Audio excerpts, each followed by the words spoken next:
If you shower or brush your teeth or try to make your hair look presentable, here's some good news. Dollar Shave Club has a lot of stuff to help you out. Dollar Shave Club delivers everything you need to look, feel, and smell your best. Shampoo, conditioner, body wash, toothpaste, hair gel, even a wipe that leaves your tush feeling tingly clean. All of Dollar Shave Club's products are made with top-shelf ingredients that won't break your budget. You'll feel the difference. Plus, shipping is free with your membership. And here's a great way to try a bunch of Dollar Shave Club's products for just $5. You can get their Daily Essential Starter Set. It comes with Body Cleanser, One Wipe Charlie's, their amazing butt wipes, and their world-famous shave butter. And their best razor, the 6-Blade Executive. Keep the blades coming for a few more bucks a month and add in a shampoo, toothpaste, or anything else you need. Check it all out at dollarshaveclub.com/Chad. That's dollarshaveclub.com/Chad.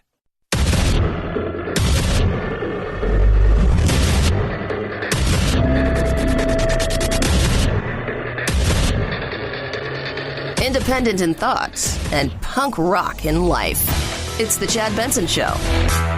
More than 2,000 Honduran migrants traveling through Guatemala resuming their journey toward the U.S. a day after President Trump warned Central American governments they risk losing aid if they don't do something to stop them. Mexican officials saying anyone who enters Mexico without proper visas faces detention and deportation. The president at a cabinet meeting. People are coming up in caravans and we have to stop them, even though the laws are terrible. The laws are terrible. Our laws are terrible. President Trump blames Democrats. Yeah, well, look, I blame both sides, right? I'm going to blame both sides on this because for years, what are we going on, 3 decades, where we have played grab ass with one another trying to figure this thing out. And here we are in a situation where now we've got another caravan coming here. And I don't know. I don't know what's going to happen. I have no idea what's going to happen. Trump said today, we might have to do some other stuff. Who knows what we might do? Hint, hint, wink, wink, Army, Navy, Air Force, Marines, Coast Guard, ninjas, something that may go down on the border to stop this. Now, they're coming up here. How big it is, I don't know. I've heard everything from 2,000 to 6,000. Let's split the difference, say 4,000 people along the way will come here. How many will actually get here is a different story because as you cross through, you got to go through Mexico. And they said that they may stop, they're going to stop and send some back and that they're not going to give, like the last one, Mexico played this game where like, hey, we're going to wave everybody through and tell everybody to have a good time. Mexico this time saying, you know what? Nah, I don't know if we're going to do that.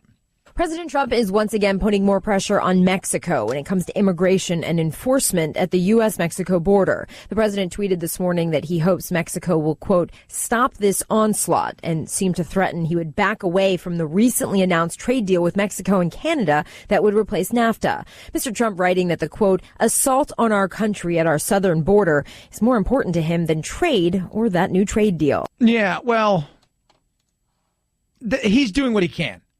Right? And we have to look, the reality is that we've got an issue here that neither side has failed. They've failed to take it on.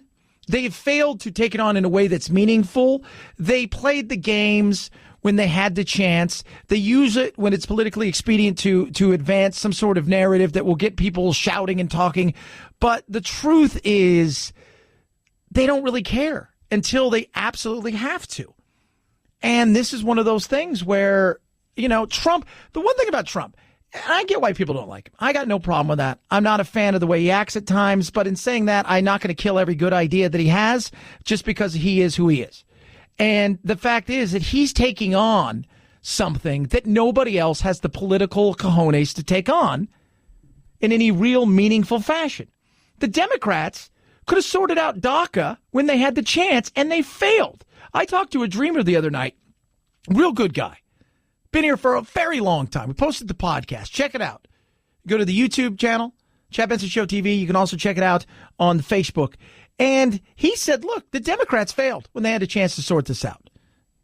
The Republicans only are going to do something if they're absolutely forced to. Everybody wants to let the courts handle it because the way they feel is nobody's going to be mad at us if somebody else has to make the decision and we can continue to go back and forth and use it politically for our gain. Well, we got to start doing something. We absolutely must. And part of it is, what are we doing to help these countries?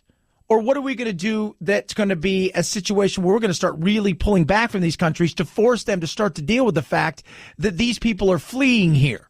Last night, the president expanded that threat to include El Salvador and Guatemala, saying if this caravan is allowed to travel through their country, quote, all U.S. payments to them will stop. Currently, the U.S. gives Honduras about $130 million, $300 million to Guatemala, $75 million to El Salvador. So why does the president say it? Because history tells us if this caravan makes it to the U.S. border, they will be allowed in. That's the law. So what do we do? Because they're not skipping Mexico, right? They're not skipping Mexico. And this is going to be a big issue. And here's the thing. Is it a big issue at the right time for Republicans? Trump's going to be, Trump's going to be in Arizona for the Big McSally. A lot of people are thinking potentially that he's going to make a announcement while he's in Arizona that they could be sending troops or something there. But this comes at a time on the back of Kavanaugh, and all of a sudden this excitement and enthusiasm that wasn't there for the Republicans came out of nowhere and kind of backfired on the Democrats, and now their enthusiasm is at the same level or higher. Now all of a sudden you've got another caravan coming here, and some people are saying it's, if you will, the enthusiasm and this is hitting at the right time and may cause even more excitement and enthusiasm for Republican voters. This election is a life and death struggle with a left-wing movement which wants to radicalize America. You know, you're happy that there are more people at work. That took people off of food stamps. It meant they were no longer dependent on government. So if you're a left-wing Democrat, that's actually bad, not good. I have a prediction for you. I think two words are going to define the 2018 election in the next 3 weeks. One is Kavanaugh, and the other is caravan. Yeah, absolutely. Absolutely. Because, I've got friends who are uber progressive.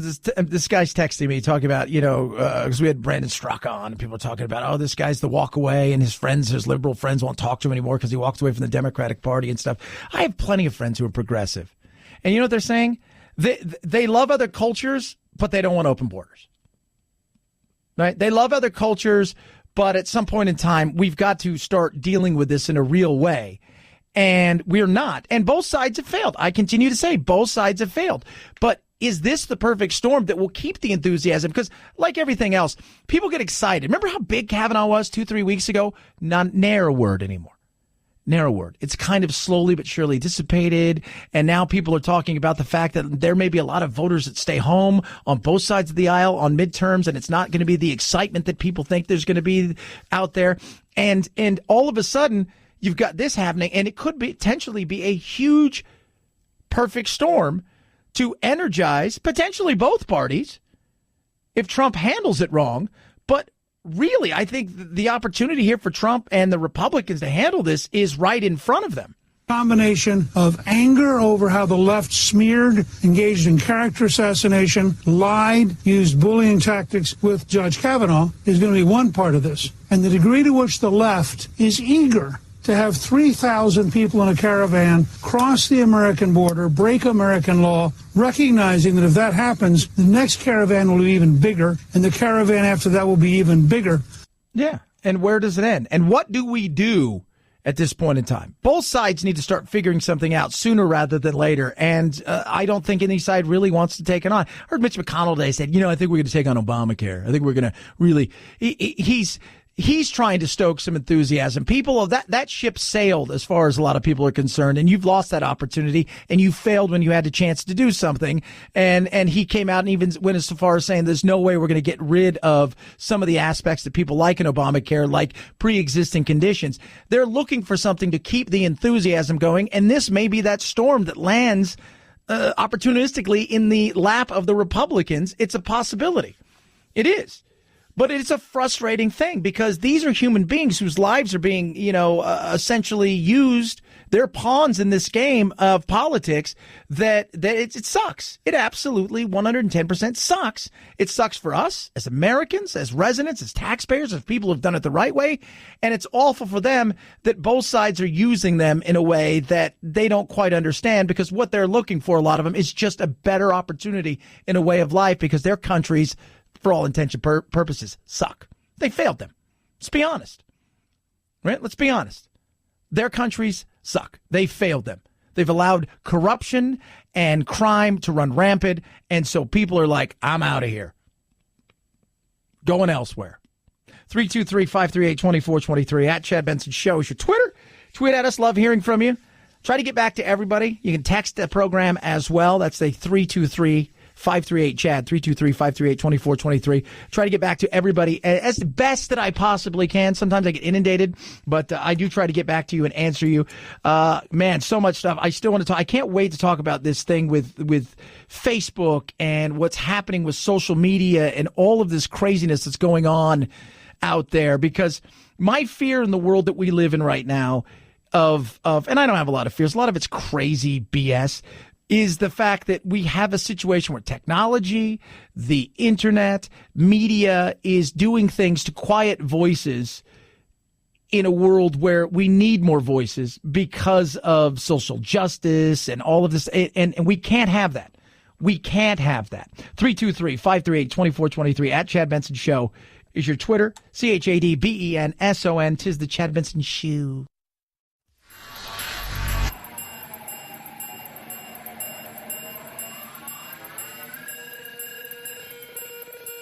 Set Chad straight. Text the show, 323-538-2423. That's 323-538-CHAD. Someone has to do it. Might as well be you. The Chad Benson Show. What? Many of you texting in with suggestions on what to do, immigration, all of that stuff. Makes me laugh. Everybody take a deep breath. It's going to be, so Trump flies in tonight to Arizona. He's going to stay, and then he's got the big rally with McSally tomorrow. Then he's staying an extra night, which is weird. So he's going to be here all day. He's going to stay an extra night. That's an interesting thing. And I wonder, is he going to make some sort of big announcement? Is there going to be a special guest? But it'll be very interesting to see what Trump does as we move forward this, because this again is going to play out. It's going to play out big time as we move towards the midterms, and this may be that storm. It really may be a storm that keeps the momentum going. 323-538-2423 at Chad Benson Show is your Twitter. Each and every day at this time, ladies and gentlemen, we like to give you something that you can take out to the streets of America or anywhere else. And when you do, they'll say, you listen to that Chad guy, because this is your urban word of the day. It's time for the urban word of the day, fam. What? Right now? Time to get a little more hip on the streets. I can't understand a word you're saying. Urban word of the day. Now, I say this all the time. I say it, just as we get ready to do the show. It's time for us to squad up. What? Squad up. What are you doing tonight, man? We're squadding up and getting out of here.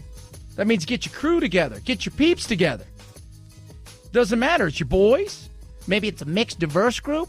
Whatever it is, but it's time to get your squad together. We're going to squad up tonight and get out there and do our thing. Squad up. You like that one? That's your urban word of the day. Thank you for saying that in dated urban slang so that I'll understand you. That there was the urban word of the day. We damn stretched your cranium.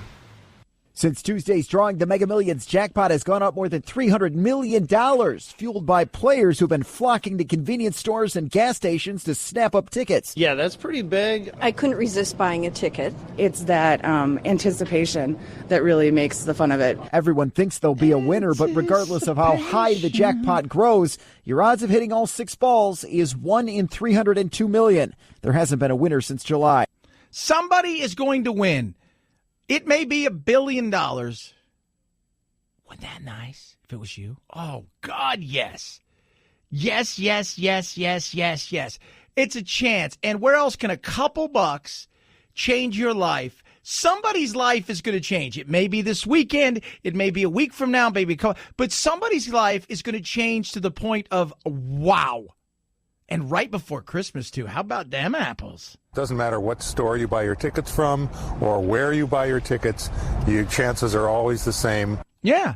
And it doesn't matter if you buy 100 tickets or one ticket. It is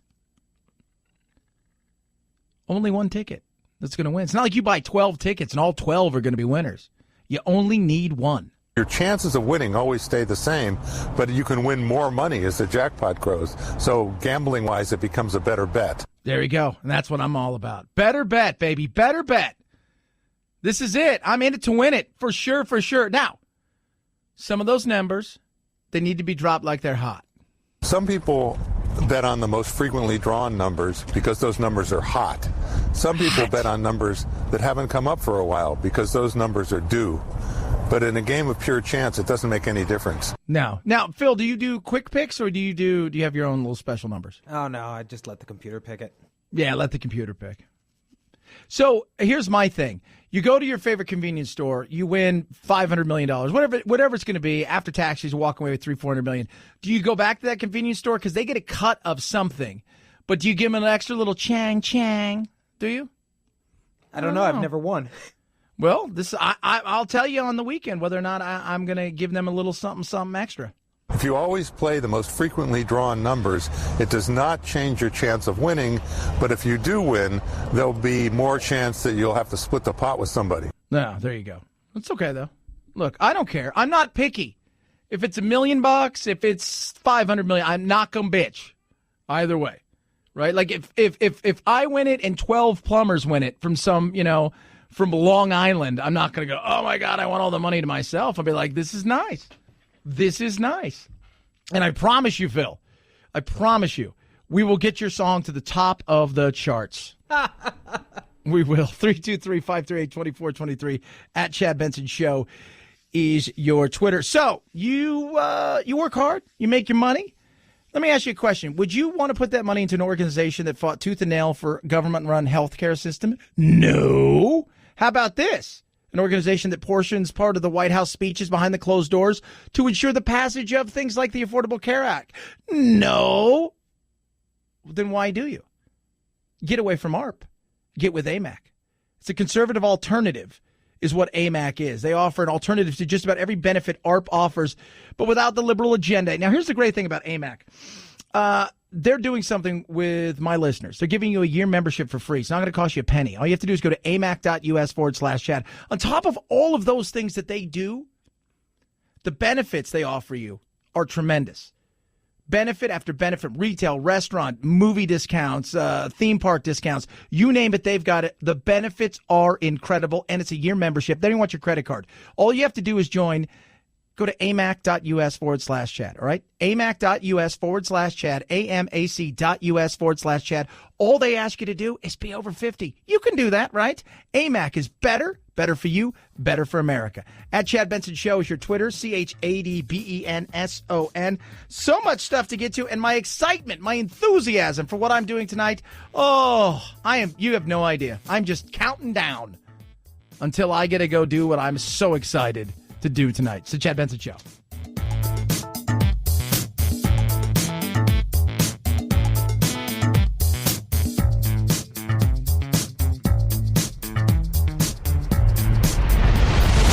The Chad Benson Show.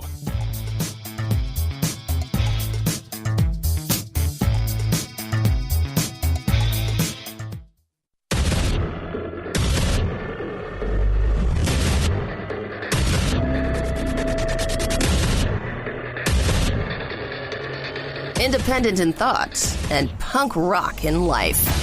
It's the Chad Benson Show.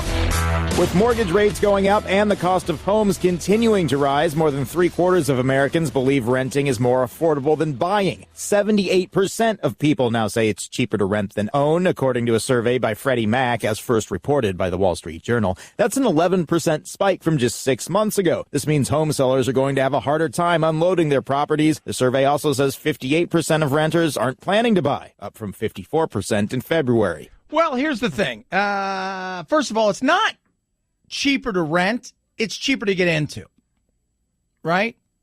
That's the big thing. Money's getting more expensive to borrow, but it's cheaper to get into because a lot of people don't have $30, $40, $50, $100, $200,000 laying around to put down on a house to get into. While the mortgage would be less, they don't have that up front. So that's why people are doing it. Plus, a younger generation. We've talked about this. I talked about this last week, and I don't think that I think we're going to start feeling it in the next 5 to 10 years big time, which is these kids that are getting out of college now, they can't afford another payment.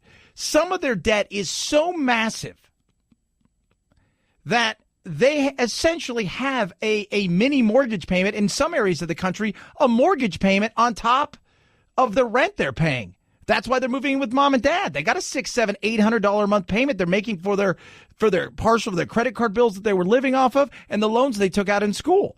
And so home ownership in the coming years is going to drop tremendously, especially new home ownership, because these kids don't have the means.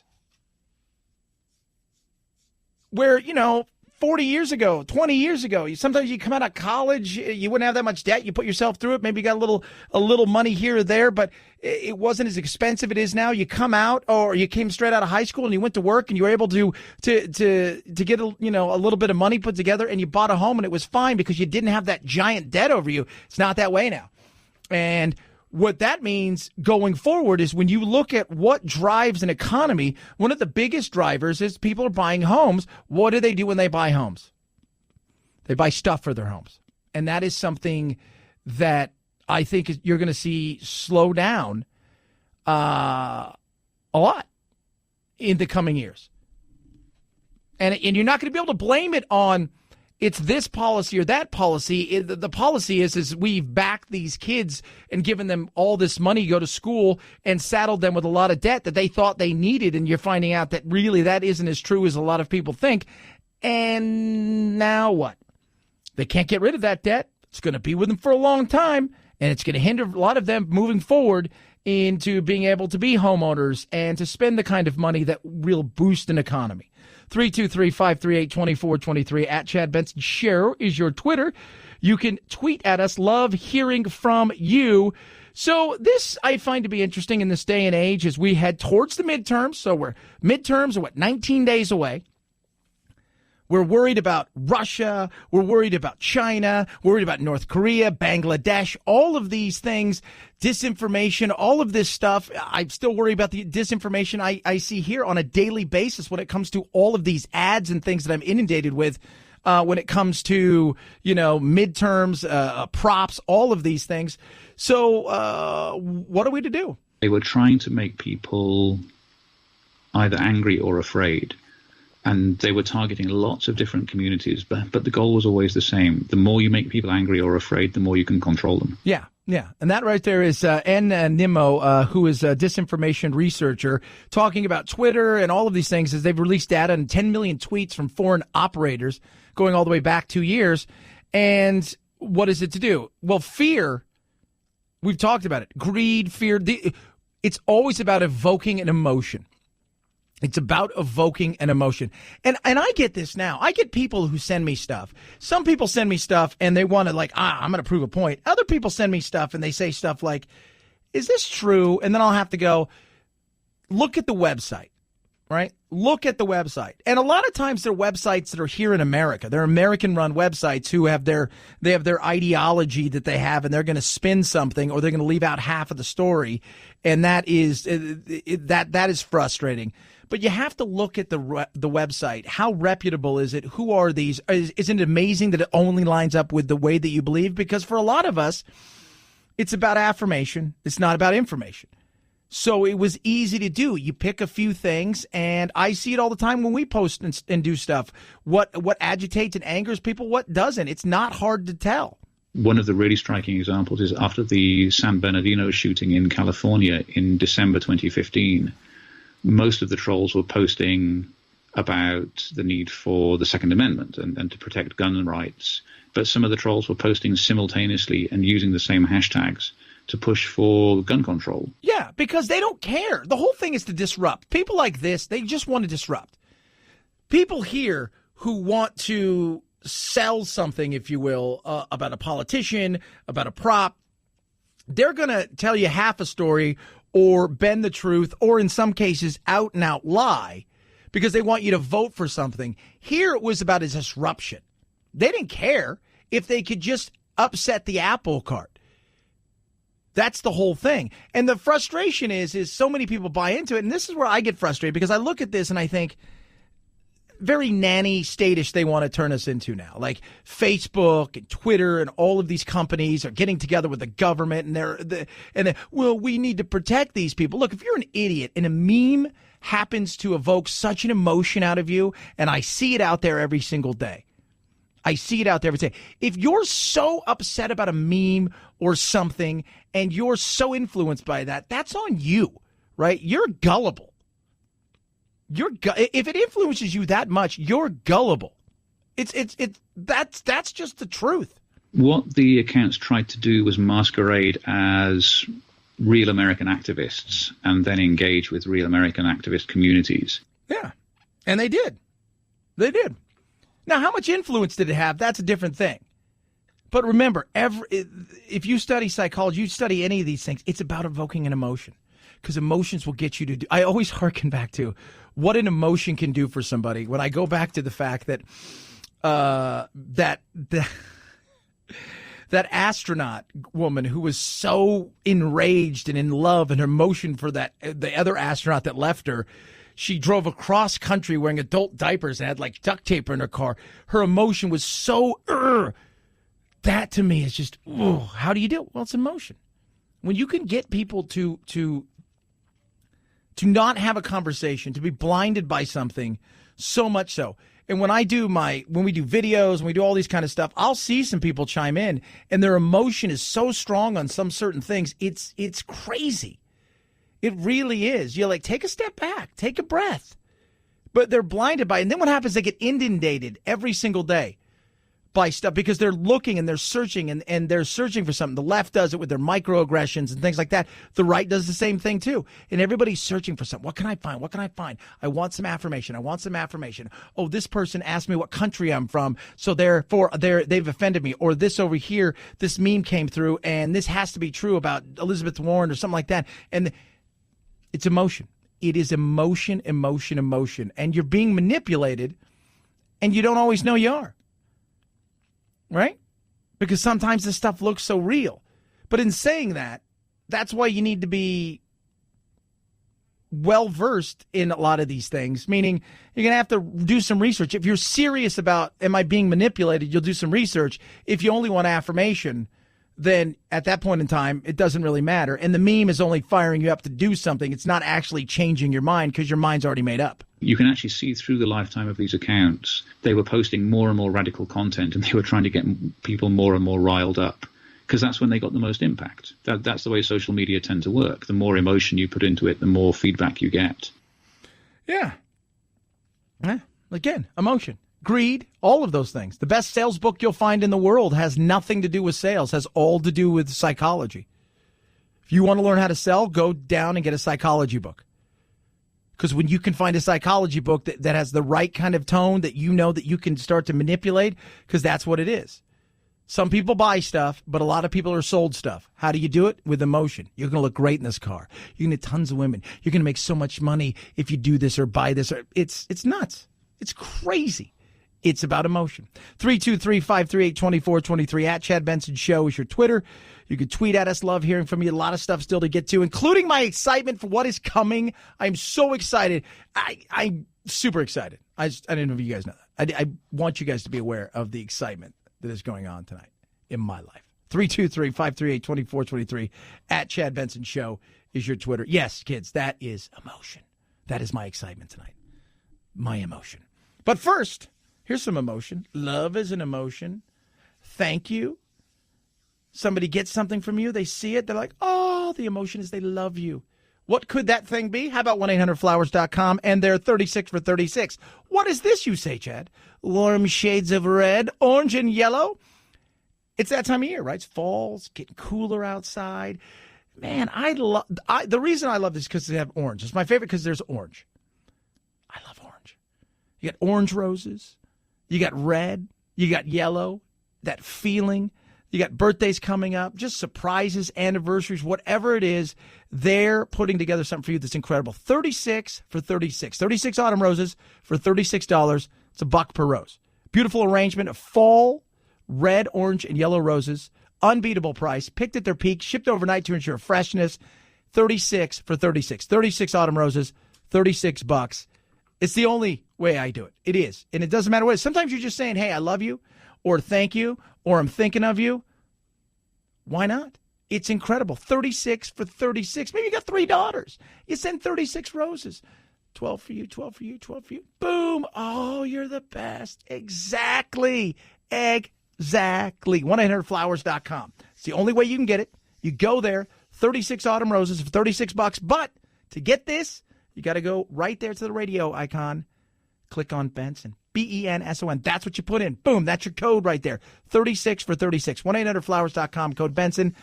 36 for 36. Hurry. Offer ends Friday. 1-800-Flowers.com. Code Benson. At Chad Benson Show is your Twitter. ChadBenson. It's the Chad Benson Show.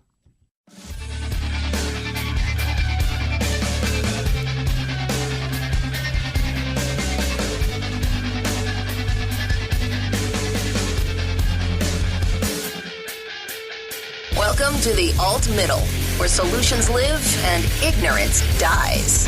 The Chad Benson Show. In this day of hashtag #MeToo and hashtag Time's Up, classic stories like Snow White aren't sitting well with some. Take the scene where the prince kisses a sleeping Snow White. Frozen star Kristen Bell tells Parents Magazine that when she read that to her daughters, they had a conversation about consent and how it's not okay to kiss someone when they're sleeping. And actress Keira Knightley told Ellen this week that in her house, Cinderella banned because, you know, she waits around for a rich guy to rescue her. Don't rescue yourself, obviously. She's also not down with The Little Mermaid giving up her voice for a man and the message that sends.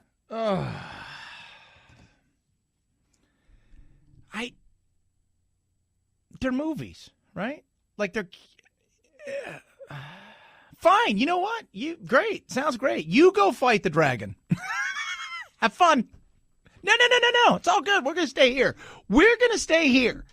I am all for that. Next time a ship goes down, how about this? Anybody who gets on the boat, women, only kids get to go. Outside of that, men and women, you guys fight it out to get on the boat that will save you. Phil, are you with me on this? I am right behind you. Absolutely. Let's do it. We want equality, kids. Here we go. Right? Maybe the prince walks in and my story looks down and go, you know what? She's kind of bitchy. I don't know if I really want to wake her up. I don't want to get in trouble. We're going to bounce. We got other things going on. I'm going to go hang out with these midgets. They look like they're fun. Man, we're ruining everything, aren't we? I'm going to get a call tonight or a tweet tonight from somebody. Eat that midget. Little guys. How about that? Can you call them that? Is that wrong? Little guys? Is that what you guys have been called? Vertically challenged? Oh, Chad, your politically unpolitically correct thing is ruining everything. Last time I saw, you know what? Okay, I think it was a Cinderella story, and it was Drew Barrymore played it. It was like Everlasting or whatever it was. And she didn't, like, she was like a badass herself, right? And the Snow White thing, she was kind of a badass. It's just, it's so funny that this is like, we need to change all of these kind of things because we want our daughter. I got no problem with that. It's wonderful. Fine. Whatever. But you know what I don't want to see anymore? That commercial that's on, I think it's Echo or Alexa, where the guy's going to watch his own kid, and every 30-second, Alexa has to come on and tell him, hey, idiot, you need to change the baby. Hey, idiot, you need to do this. Hey, idiot. I'm sick and tired of watching television where guys are idiots. We get it. It's all great. You guys are the greatest. Blah, blah, blah, blah, blah. Whatever. We're moving on. Why can't we just be all like we're hanging out, having fun? Why do you have to take everything so serious? Why? Keira Knightley, I've banned all these in my home. Fantastic. Look, it's only a matter of time before somebody can buy a robot that looks like you and at any given time go, unplug. Chad, you're Richard. No, I'm not. No, I'm not. No, just being honest. Guys won't say it. I'll say it for them. We're sick and tired of it. We're absolutely sick and tired of it. Right? We're sick and tired of being demonized as evil. We're sick and tired of all of this crap. 100%. 100%. I'm sick and tired of it. That commercial that comes on with the, I just sit there and I say to myself, God, you know, it's like watch any sitcom. Thank God there's a woman in the sitcom because the guy's an idiot. Right? Like that's the way these things always portray because that's the only way you can do it. And it's but man, we're getting rid of all of these. That's fine. Get rid of all of these things. The outrage mob, the retro rage, all of that stuff. Get rid of it all. I got no problem with that. It's 100%. We're all equal. The problem is when everybody screams we're all equal, then everybody goes, oh, but by the way, I want to be a protected class as well. Can we do that? Can we do that? No, we can't do that. It's like either we're all equal or not. That's why, you know, nobody bitches when, if you go look how many people die on the job, how many of them are women?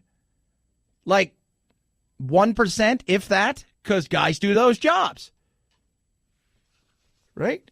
Something's happening. Something's going down. Boats sinking. Women and children. No. Not anymore. Not anymore. We want everybody to be equal. It should be whoever gets on the boat. But that's not, no, we'll let the kids go. But outside of that, no. Phil's behind me. We're all doing it. And feminists, we're maninist. We got it happening, kids. We do. This is the stuff that you sit there, Tonight, I'm going to go see a horror movie. I'm uber excited. How? Because every time I see a damn horror movie, the only one that ever lives is the girl. Every time. How cliche is that? You know what I'd like to see tonight? Michael walk away, go, took care of everything I had to. She was just bugging the crap out of me. Chad, you're a jerk. 323-538-2423. At Chad Benson Show is your Twitter. You can send tweets that are hateful to me. I'm okay with that. I got no problem with that. Go be your Weasley selves. And I'm a feminist and I'm blah, blah. Go ahead. Do it. You're a maninist. That's what we are, guys. Join the movement. It's going to be awesome. 323-538-2423. At Chad Benson Show is your Twitter. It's the Chad Benson Show.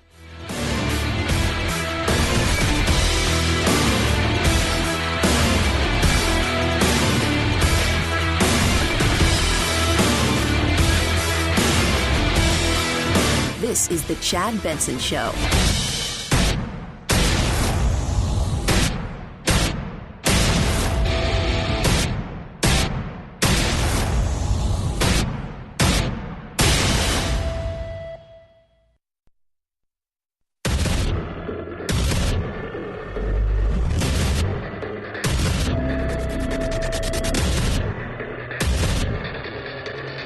Independent in thoughts and punk rock in life. It's the Chad Benson Show. I see that CNN's got the old Beto O'Rourke. Got the town hall, hashtag Texas Town Hall. He's holding court. Very, I mean, the guy, he handles himself well. But in the end, it's still Texas. For all the money that Beto has raised as we head into the midterms for all of this stuff, and he says he's spending every penny. Right? Same thing with cinema, here in Arizona, she's raised $7+ million. And that's a little bit closer. But for all of that stuff, Ted Cruz is still up 10 points. Still up 10 points. So, and a lot of it is demographics. Very rarely do you get people, especially when it comes to Senate and Congress, to vote somebody out, put somebody new in. Very rarely. And usually when that happens, half the time, I think you probably look back at the statistics, it's you've been primaried by somebody and they're just replacing you because they don't like you. And when it does happen, and it does happen every once in a while, a lot of times demographic shift, that happens more often than not. So, I mean, he's putting it in and he's got 19 days and he knows, I think it'll be close. But in the end, I still think that, Beto doesn't have enough to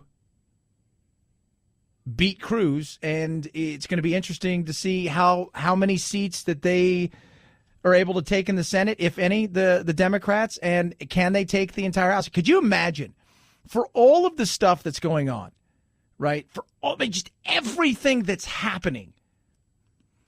And knowing that if you look back in history, it's pretty much the party in power gets served during the midterms. They get a little check on that power. But could you imagine for just a moment, in a world of Trump, that they were able to hold on to the House and take a seat or two in the Senate? Oh, goodness me. The wah face. No, I don't think it's happening. I think the Republicans will hold the Senate. But in the end, I still think they're going to lose the House. But it would be very interesting. And then we're going to have investigation after investigation, more investigations and more investigations and more investigations. Speaking of Trump, Mr. President, when will you be making a statement about Saudi Arabia?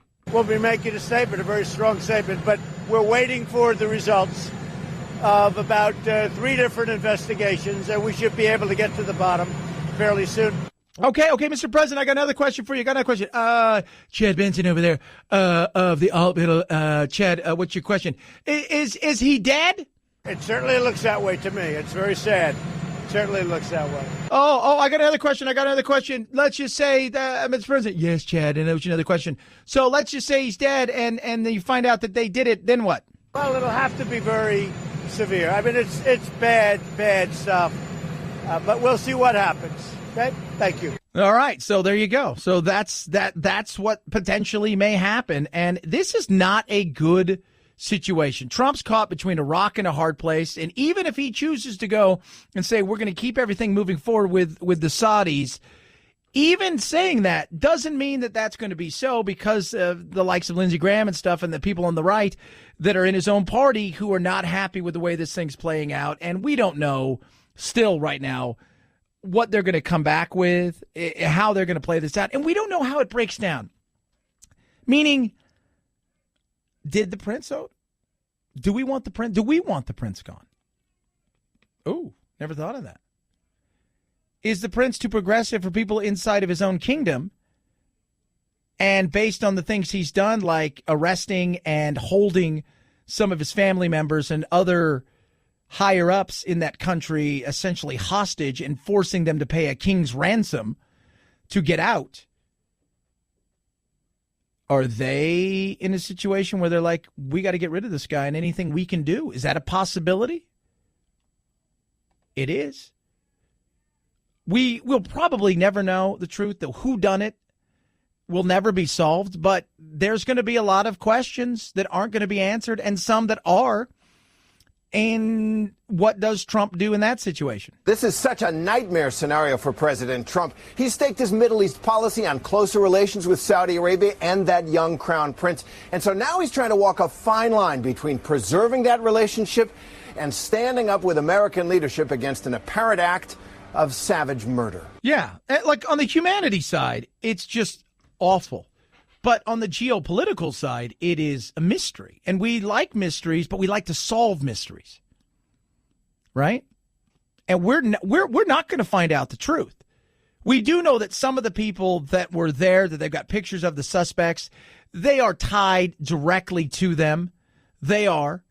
Does it mean that we're going to get the answers we think we're going to get? Probably not. But we don't know what exactly this is. And as far as, could it have been people inside of the kingdom that wants to get rid of this guy? Absolutely. This for 2 reasons. One, what he did. Think about the things that he did. He took billions of dollars. He turned Four Seasons and the Ritz-Carlton or whatever, he turned them into essentially these like jails. Forced these people, many of them his relatives, to give them money, pay a ransom to get out of there, threaten them. Why? A lot of reasons. Show his power, but also he's a little bit more progressive. He is. Trying to bring them into at least the 18th century, right? Instead of like the 12th. He's just trying to move them up. So could it be that? It's possible. But it also could be he's just an awful human being. And this guy who worked for the WAPO, was writing op-eds for them, who was a reporter, who was influential in the Middle East, maybe he had something on them? Because this was a guy who had been around the block. You know, people like, look at all the people he'd been associated with. Yes, you know what? When you're that kind of person, first of all, he comes from a family that is uber wealthy too, right? So he comes from an uber wealthy family. He rubbed elbows with many, many people. And not everybody you're going to rub elbows with, especially in that neck of the woods or the desert, is going to be friendly. So, yeah, he had some issues with some people, but he also had a lot of influence. And that lot of influence, he was worried. And in fact, this was some of his words from his last op-ed piece in the Washington Post. In it, Khashoggi urges readers to understand the Arab world's need for freedom of expression. The Arab world is facing its own version of an Iron Curtain, he says, imposed not by external actors, but through domestic forces. He goes on to write, Arab governments have been given free rein to continue silencing the media at an increasing rate. Yeah. He was influential, and influential in a way that could be a huge pain in their butt. They may have not liked him, and he may have gone and done something. How much did we know about it before? Maybe we thought to ourselves, hey, we can get this guy out of here. Wink, wink, nudge, nudge. Not just this guy. I mean, who knows? We will never, ever know. But once again, it is a situation where it is so complex and complicated, we can't just walk away the way that a lot of people are like, we need to just bounce. That's it. I think it's important for us all to remember, too, we have since 1932, a long strategic relationship with the Kingdom of Saudi Arabia. They continue to be an important counterterrorism partner. They have custody of the two holy sites. They're an important strategic alliance of the United States, and we need to be mindful of that as well. Yeah. And it's not as easy as just bouncing. And what will happen in the coming days, maybe something tomorrow, but by the weekend, I'm sure they will come up with something and they'll have some sort of statement. But the longer it goes, and I see why people are worried, the longer it goes, the more they have a time to put together some sort of BS that they're going to come out with. But there is a lot that goes into this. And part of that, is, like I said, is we don't know if within inside his own kingdom, if there are people that want him gone because of his progressive ideas. They still want to live like this is the 6th century. He wants to bring him up to the 1800s. Oh, yeah. Never thought of that. The Saudis have a lot of explaining to do. We know that the guy walked into the consulate, the journalist did, and he didn't leave alive. And there's just a number of things about this story that they're trying to sell now, and this way they're leaking sort of potential different cover stories that just don't add up. So there's a big problem with the way the Saudis are explaining this at present. Yeah, or lack of explaining, because they're trying to put everything together as best as possible. We'll find out some of it, but will we find out all of it? No. And will some people, no matter what comes out, be satisfied? No. Some people won't. 323-538-2423 at Chad Benson Show is your Twitter. You could tweet at it. You know what's going to be interesting, though, as I already start to see it happen, is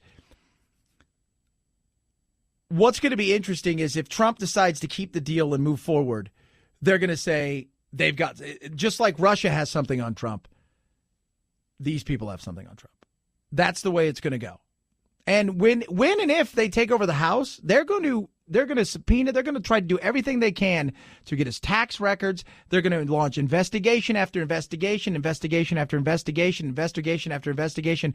And for the next 2 years, potentially, our government is going to be bogged down, not in trying to get some stuff done and not even fighting to get stuff done. It's going to be fighting to stop things and or start things.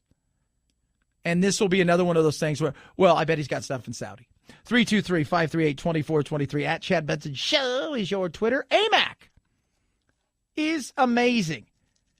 It really, really, really is. First of all, we're getting closer to, it's open enrollment for Medicare. So wouldn't you like to have somebody who could help you with that? AMAC's one of those things. They're going to help you. You get your very own person to help you walk through those kind of things. That's what's great about AMAC. They're incredible. They're the exact opposite of what ARP is. ARP is out there, and they're, a lot of what you believe politically and in your life and freedom and liberty and all these kind of things, they're working against that. They want government-run health care. They want to get rid of the tax cuts for the middle class and for small business owners. And that's not AMAC. AMAC is the exact opposite. It is the alternative to ARP, and it is incredible. And the benefits, besides the fact that they're politically going to go out there and advocate on your behalf, besides that, the benefits are so incredible. Retail, restaurant, hotel discounts. You got discounts to movie tickets, 40% off, theme parks up to 40% off, all kinds of things like that.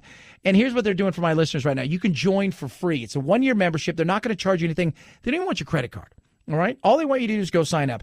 Go to amac.us/Chad. amac.us/Chad. There are just a great organization. Everybody I've talked to who's joined is just, they love what they're getting and the way they've been treated, and they're going to do the same for you. It doesn't cost you a penny. Join for free today. amac.us/Chad. amac.us/Chad. AMAC is better for you, better for America. At Chad Benson Show is your Twitter, ChadBenson. Brandon Straka is going to join us at the bottom of the hour. If you don't know who he is the guy that started the #WalkAway movement, and he's going to talk about why he walked away. Straight ahead, Chad Benson Show.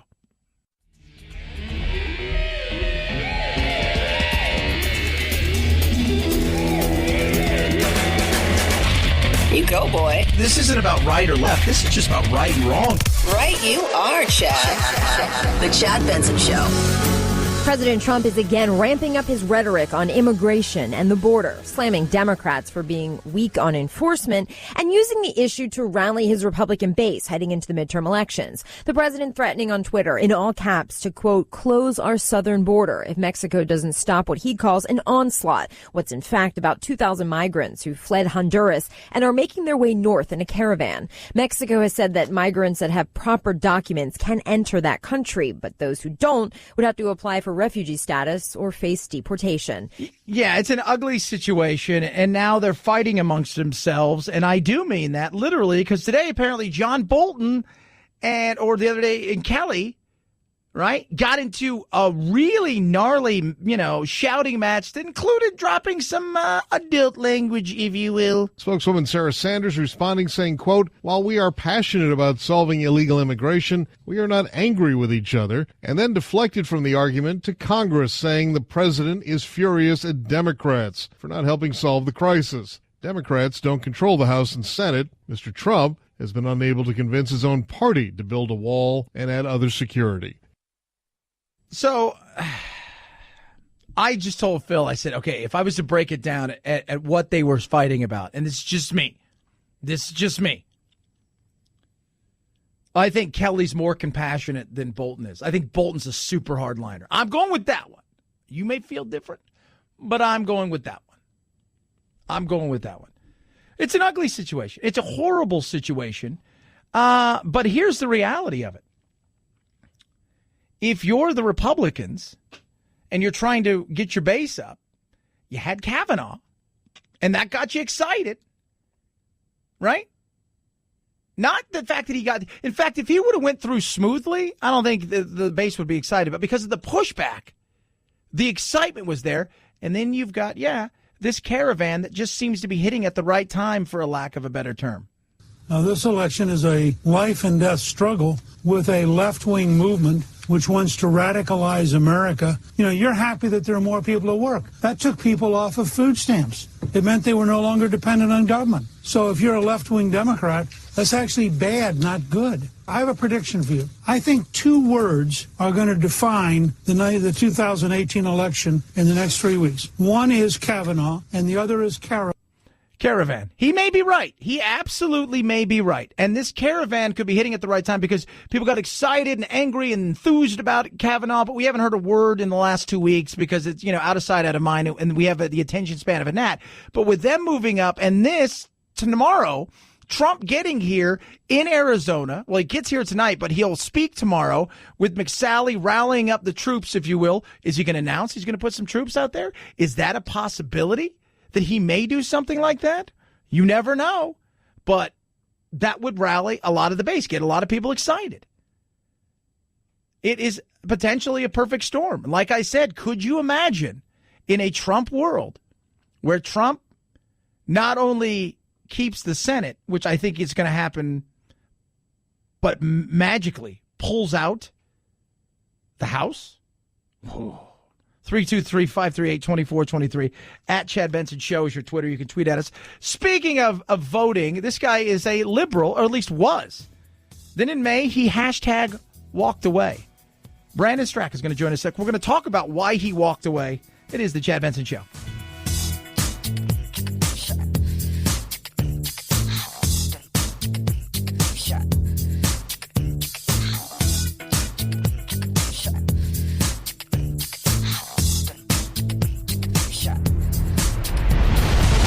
The Chad Benson Show.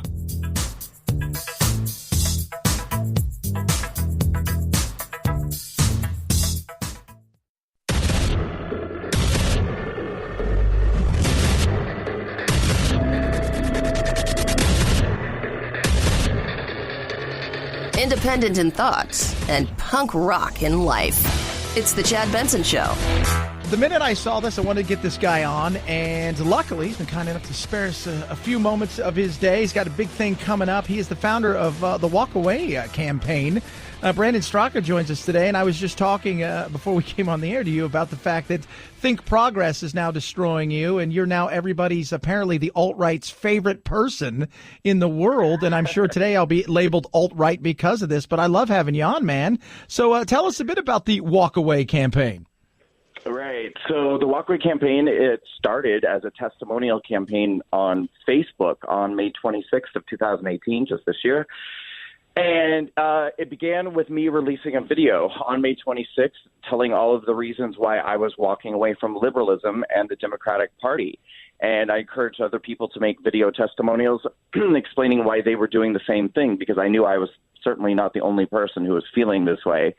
And that was sort of the genesis of it. But, I also encouraged people from the very beginning, those on the right, to also make their testimonials and kind of reclaim the narrative of what it means to be a conservative or a Republican, which has been largely hijacked by the liberal media, who loves to label these people racists and bigots and homophobes, just to be able to make their videos and tell the truth about who they are and why they're conservative and why that label that's been slapped on them is not true. And it's been a really, really incredible campaign.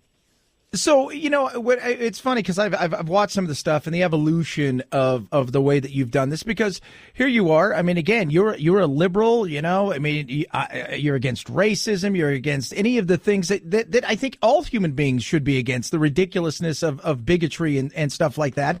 And yet at some point in time, there had to be some moment where you thought to yourself, I'm not this isn't really what I jive with over here on the left. They've somehow lost the plot.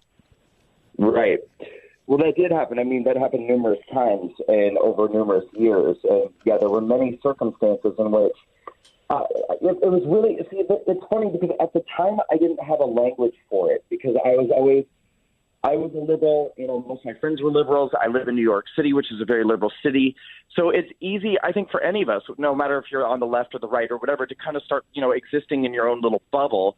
And that bubble becomes your world, and your worldview is kind of shaped within that bubble. So I didn't have a language to understand what was happening. I now understand that what I was reacting negatively to was identity politics, political correctness, and, I think, oppressive nature of those things, how it forces censorship, it forces division, it keeps us divided and not united. But I didn't understand it. I thought that this was something that was sweeping kind of humanity at large. And when I started to hear the language changing and us talking about privilege and victimhood and patriarchy and hierarchy and male privilege and gay privilege, and I was just like, what the hell is happening? Like, it was bothering me so much for so many years, and I would push back against it. Even as a liberal, I was pushing back against this when people would, it's just like zombies. People started to just adopt these positions and this language, and, in everyday conversations would become about, well, you wouldn't understand as a straight white male what this black woman goes, I was just like, how do you know? But it kind of started there, but I thought this was something that was happening to everyone. It wasn't until later that I discovered this is liberalism. This is what liberalism does to people's brains.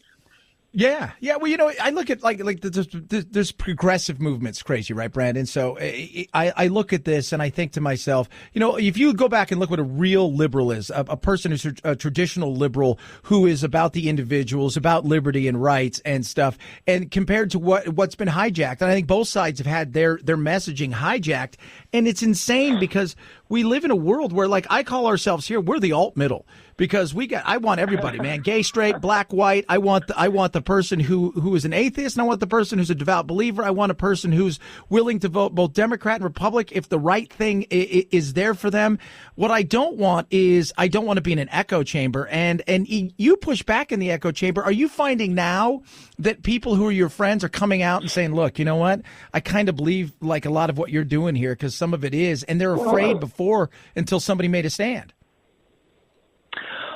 I don't know that has happened too much yet in terms of friends. You're asking, have I had friends turn around? Was that your question? Yeah. No, not really. I do think that that's going to happen in time. But this is it's really interesting what happened to me, and I do think that I do believe that there is something happening in this country right now. If people want to call it God, if they want to call it whatever they want to call it, but there is an awakening that's happening. And I think was chosen to be a part of this awakening, just like Donald Trump, I think, was chosen to be a part of this awakening. But it's, I can't really explain why I got it. And other people have not yet gotten it, but I believe that people will. I believe that in time, almost all of my friends who have turned their backs on me or, who just completely can't understand what I'm doing, so they've stopped talking to me. I know that in time, most of them will get it, and they'll come back to me and they'll say, I totally understand now what you're doing. So I'm just like patiently waiting for when that day comes, but it hasn't happened yet. Yeah, it's crazy. Talking to Brandon Straka, who's the I guess you're the founder of the hashtag Walk Away campaign, and it's the intellectual dark web, right? It's being able to sit across and have conversations with people without looking at somebody and saying they're evil because they don't believe my ideology. Where we used to have the thing where I may not agree with you and stuff, but we could still part as friends. Now it's I don't even want to know anything about what you believe anymore. And I don't know about you, Brand, but I always look at everything and say the most diverse thing in the world that you can have is your mind. And anymore, it's not about that. It's about either you believe what I believe or I want nothing to do with you. And that is not a country I want to live in. No, it's not. And it's so strange to me watching, again, I used that term zombies earlier, but it's like I'm seeing people who I think they probably once upon a time, not so long ago, were normal, and it's like Invasion of the Body Snatchers. It's like I see videos all the time now because, I think things are getting worse and worse. The closer we're getting to the midterms is not helping. But, I'm seeing videos every day of people on the left just becoming completely unhinged and going bananas. And almost every time it's not even based off of something that's really actually truly legitimately happening. It's something that the media has told them is happening, which isn't true. And then they're going absolutely, they're losing their minds. And it's very strange. I feel I probably shouldn't say this, but it's the truth. It's how I feel. And I'm all about telling the truth, whatever. But I feel really weird when I see so many men doing this. Like I'm seeing all these videos all the time of like men who are like freaking out about feminism and stuff, which is great. Where I think we're like you said earlier, we're all about protecting women. We all care about women, but it's not that. It's like the lies that the media is telling about how the right wants to hurt women, and then I see these men going bananas about it and stuff, and I'm like, don't you get like that you're being manipulated? It's just so weird to me. It's so strange. You know what it is, Brandon? I love watching them. everybody they put themselves in a position. How much further can I go? You went this far. Well, let me show you how far I can go. These the man feminist or whatever it is, that is the biggest weasel. And all they're trying to do, and for lack of better terms, is they're trying to get some. And it's this whininess about it that, I'm a man. I'm a cisgender, heterosexual cracker male. And I will tell you this right now. I love women. I want to protect women. And I want equality. But I'm not going to bend over backwards to put somebody into a protected class like a species, because it's not the way it should be. But it's ridiculous, man. It's ridiculous. Well, it is, and it's I mean, you kind of hit the nail on the head with basically there's two different classes of men, or maybe possibly more, but I mean, there's kind of the beta males, which you're just sort of like, what happened to your masculinity when you watch this? But the ones that I was describing a moment ago are, I just feel like I'm seeing all of these videos lately of men on the left who are like attacking even women on the right. I mean, there was a video that I saw the other day of this woman. She was wearing a Trump hat and out in public, like crossing a street, and there's a guy behind her. I mean, he looks like he's seconds away from punching her in the face. And at one moment, he makes some nasty snide comment about 9/11 or something, and she said, actually, my husband died on 9/11. And he goes, good, he deserved it. And I'm like, what the hell happened to you? You're like, what is going on? Yeah, we've lost the plot. Talking to Brandon Straka, he's the founder of the hashtag Walkaway movement. So you've got this big thing. It's October 27th, and you guys are going to get together, and that's what Think Progress was saying. Is this Russian trolls? Because that's where they go with everything now. Everything's Russia's fault, and everybody's alt-right. So tell us about what's going on there. Yeah, so we're doing a Walkway March on Washington weekend, which is the 26th to the 28th obviously in D.C. So that's coming right up. It's a week and a half away, the weekend after this one. We're kicking it off with a gala dinner at Trump International Hotel. It's going to be incredible. We're going to have lots of kind of high-profile, conservative celebrities on the right who are coming to attend the dinner, and people are going to be speaking. And it's going to be really just sort of like an elegant way to kick the weekend off. And then the next day is the main event, the march and rally, which is open for anyone to attend. And I want to make really clear, too, because I do get these messages more often than I would like, with people saying, I would love to come to your march and rally. It sounds so great, but I didn't walk away, so I don't think I should come. Guys, listen, this is so important. The people on the right who have been conservatives your whole life or Republicans your whole life, you are what we call the walk withs. And your attendance at that march and rally is really the most important thing, because all of these people who are walking away from the Democratic Party and walking away from liberalism, a lot of them are walking away from their friends, they're walking away from their family, they're walking away from their jobs in some circumstances. They need to know there are people on the other side who are going to walk with them, that they're not going to be alone. That's why people stay. People stay because they think I hate what this party stands for. I don't even recognize this anymore, but I can't leave because I'll lose all my friends. They need to know there are people walking with them. So for those of you on the right who are lifelong conservatives and Republicans, come out to this event in D.C., the Walkway March on Washington, and walk with those who are walking away. And then we're closing the whole thing out on Sunday, the 28th, with a closing brunch. And Dinesh D'Souza is going to be our guest speaker at the brunch. It's just going to be an incredible weekend. Get people all motivated and energized going into the midterm elections. And we want to make a powerful statement. One of the most powerful statements I want to make with this is, the event will also be live streamed for people who absolutely cannot make it. And what I want is for African Americans and LGBT people and Hispanic people and Jewish people or women, all of these different groups who the Democratic Party has been telling for years and decades that, we own you, essentially, that you're not wanted on the right, that you must vote Democrat because of the color of your skin or your sexual orientation or your gender. I want these groups to see that there are masses of people just like them who are walking away from the Democratic Party, and they are not alone, and that they should jump on board this movement too. Fantastic, man. I appreciate you coming on today. If people want to follow you, find out more information, where do they go?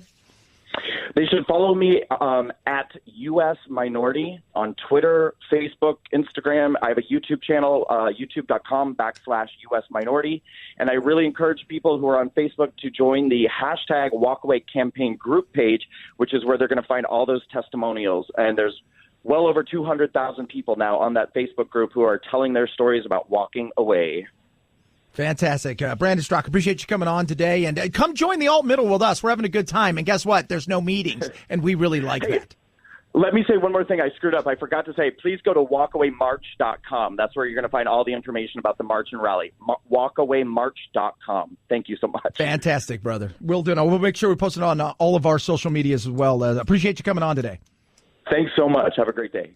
Thanks. At Chad Benson Show's your Twitter, ChadBenson. Interesting character. Again, he walked away from, and think about this. He walked away. His friends don't even like him anymore. They're not really his friends. If you're walking away from somebody because their ideology is, we're not talking about somebody who's radicalized in the, I see if you don't want to be around somebody who's part of the KKK and you find out, you're like, I don't want part of that, man. I'm sorry, I can't. I'm going to try to talk you out of it.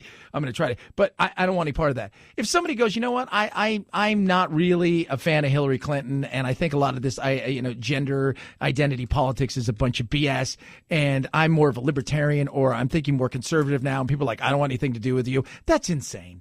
You've lost the plot there. You really have. 323-538-2423. At Chad Benson Show is your Twitter. It is the Chad Benson Show.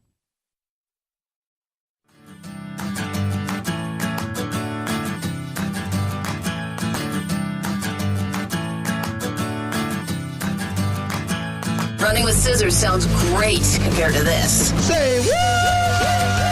We are heading into cold and flu season, and that means it's time to start stocking up on things like tissues, unless, of course, you find them sexist, as in the case of Kleenex man-sized tissues. The name apparently offends some people, and enough of them let Kimberly Clark, the parent company of Kleenex, know about it. So in the coming months, look for Kleenex extra-large tissues, but some things won't be changing. The tissues will still be described as confidently strong, yet comfortingly soft. Okay. Say what? Can we just stop this? We were trying to figure out. So, according to this, because they're confidently strong, right? Whatever it is. Yeah, it's soft. Women were offended. And it was probably 4 women. And if I'm those 4 women, Kimberly Clark will do anything I ask. So, go get them. Destroy them. I don't care at this point in time. That is completely asinine. Mamwich has to go. Hungry Man absolutely has to go. How dare you put man on anything? How dare you? What are some other things we can get rid of? What are some other manly things we can get rid of for the sake of gender equality? Huh? What are some other anybody got any ideas? I'd love to hear. This is just stupid. This is that stuff that drives a lot of people crazy. It does. Weeping. That's what I'm doing. Weeping because of this. 323-538-2423. At Chad Benson Show is your Twitter. Here's something for a man. Bomb fell. Chad, you're horrible. Why would you do that? Well, they're awesome. That's why. That's right, fellas. Right? Bomb fell. That's where I shop. That's how I shop. I want to look good. Bomb fell. Who are they? What are they? Well, first and foremost, they have the best clothes around, right? When it comes to shopping, you're going to only shop this way. Go to bombfell.com. You check this whole thing out. They say, okay, what kind of person are you? You want to dress like super casual? Do you want to dress like business casual? Do you want to dress to the nines? Oh, yeah, they've got it all. Best brands in the world. Then what happens is they contact you. They got a personal stylist. The stylist gets to know you a little bit. My guy's named Michael. Then they put together some stuff and they send it out to you. You open up the box. You're like, whoa. Try the clothes on. You're like, I love this. Stuff you don't like, you send back. Free return shipping. You get 20% off when you buy multiples, but you're going to love everything they send you. And when you put on clothes that are just top class, you feel so much better. You feel different. So thousands of men like you and me are doing this. Join today. Here's what you do. You go to bombfell.com. That's bombfell.com/Benson. They're going to throw you $25 off your first purchase. Bombfell.com/Benson. $25 off your first purchase. Bombfell.com/Benson. You're going to love it. At Chad Benson Show is your Twitter. ChadBenson.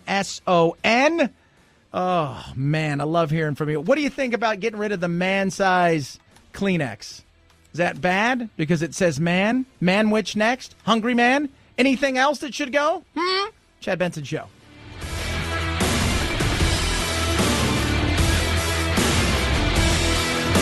This is The Chad Benson Show.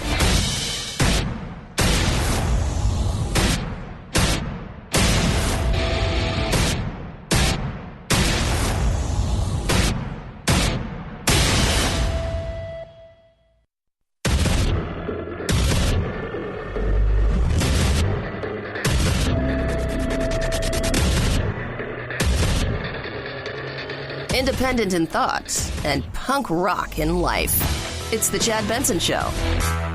More than 2,000 Honduran migrants traveling through Guatemala resuming their journey toward the U.S. a day after President Trump warned Central American governments they risk losing aid if they don't do something to stop them. Mexican officials saying anyone who enters Mexico without proper visas faces detention and deportation. The president at a cabinet meeting. People are coming up in caravans and we have to stop them, even though the laws are terrible. The laws are terrible. Our laws are terrible. President Trump blames Democrats. Yeah. Well, look, I blame both sides, right? I'm going to blame both sides on this because for years, what are we going on? 3 decades where we have played grab ass with one another trying to figure this thing out. And here we are in a situation where now we've got another caravan coming here. And I don't know. I don't know what's going to happen. I have no idea what's going to happen. Trump said today, we might have to do some other stuff. Who knows what we might do? Hint, hint, wink, wink. Army, Navy, Air Force, Marines, Coast Guard, ninjas, something that may go down on the border to stop this. Now, they're coming up here. How big it is, I don't know. I've heard everything from 2,000 to 6,000. Let's split the difference, say 4,000 people along the way will come here. How many will actually get here is a different story because as you cross through, you got to go through Mexico. And they said that they may stop, they're going to stop and send some back and that they're not going to give, like the last one, Mexico played this game where like, hey, we're going to wave everybody through and tell everybody to have a good time. Mexico this time saying, you know what? Nah, I don't know if we're going to do that. President Trump is once again putting more pressure on Mexico when it comes to immigration and enforcement at the U.S.-Mexico border. The president tweeted this morning that he hopes Mexico will, quote, stop this onslaught and seemed to threaten he would back away from the recently announced trade deal with Mexico and Canada that would replace NAFTA. Mr. Trump writing that the, quote, assault on our country at our southern border is more important to him than trade or that new trade deal. Yeah, well, he's doing what he can. Right? And we have to look, the reality is that we've got an issue here that neither side has failed. They failed to take it on. They have failed to take it on in a way that's meaningful. They played the games when they had the chance. They use it when it's politically expedient to advance some sort of narrative that will get people shouting and talking. But the truth is they don't really care until they absolutely have to. And this is one of those things where, Trump, the one thing about Trump, and I get why people don't like him. I got no problem with that. I'm not a fan of the way he acts at times, but in saying that, I'm not going to kill every good idea that he has just because he is who he is. And the fact is that he's taking on something that nobody else has the political cojones to take on in any real meaningful fashion. The Democrats could have sorted out DACA when they had the chance, and they failed. I talked to a dreamer the other night, real good guy. Been here for a very long time. We posted the podcast. Check it out. Go to the YouTube channel, Chad Benson Show TV. You can also check it out on Facebook. And he said, look, the Democrats failed when they had a chance to sort this out. The Republicans only are going to do something if they're absolutely forced to. Everybody wants to let the courts handle it because the way they feel is nobody's going to be mad at us if somebody else has to make the decision and we can continue to go back and forth and use it politically for our gain. Well, we got to start doing something. We absolutely must. And part of it is, what are we doing to help these countries? Or what are we going to do that's going to be a situation where we're going to start really pulling back from these countries to force them to start to deal with the fact that these people are fleeing here? Last night, the president expanded that threat to include El Salvador and Guatemala, saying if this caravan is allowed to travel through their country, quote, all U.S. payments to them will stop. Currently, the U.S. gives Honduras about $130 million, $300 million to Guatemala, $75 million to El Salvador. So why does the president say it? Because history tells us if this caravan makes it to the U.S. border, they will be allowed in. That's the law. So what do we do?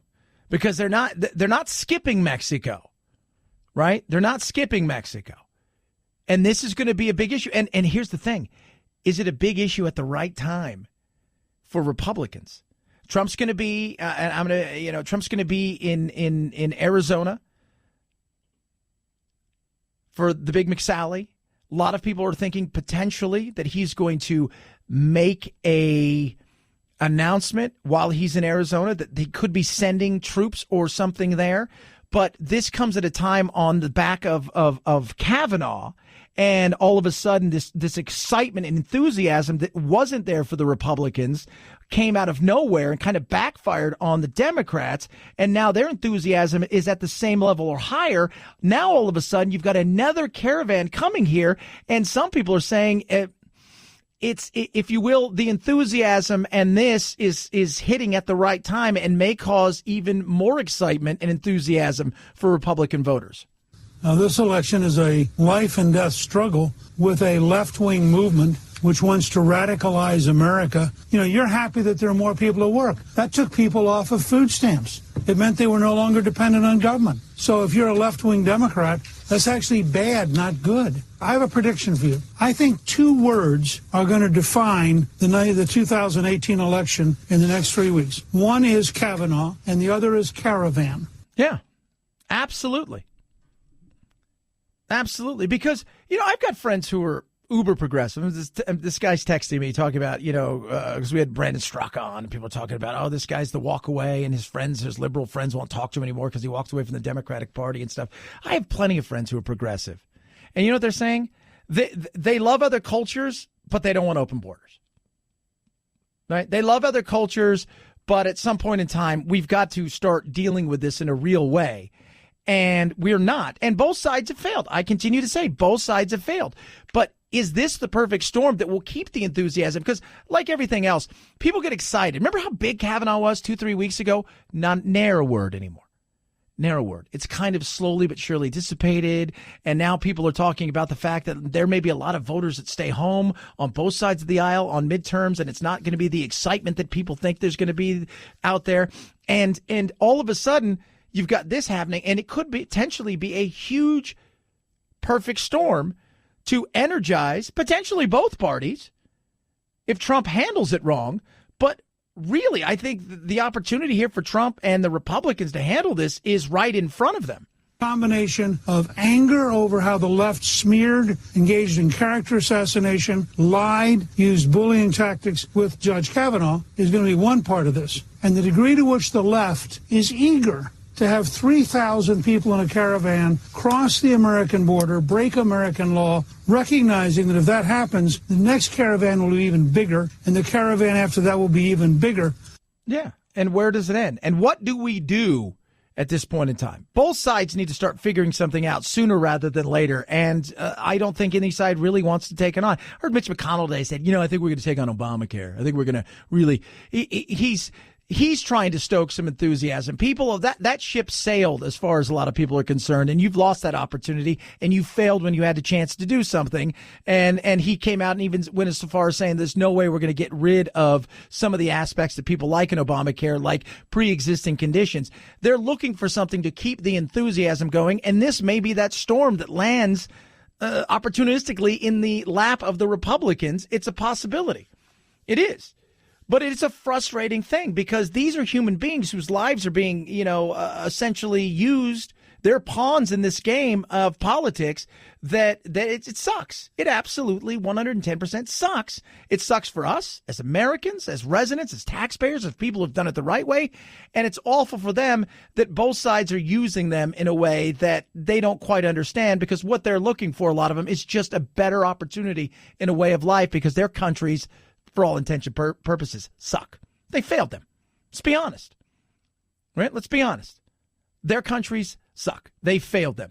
They've allowed corruption and crime to run rampant, and so people are like, I'm out of here.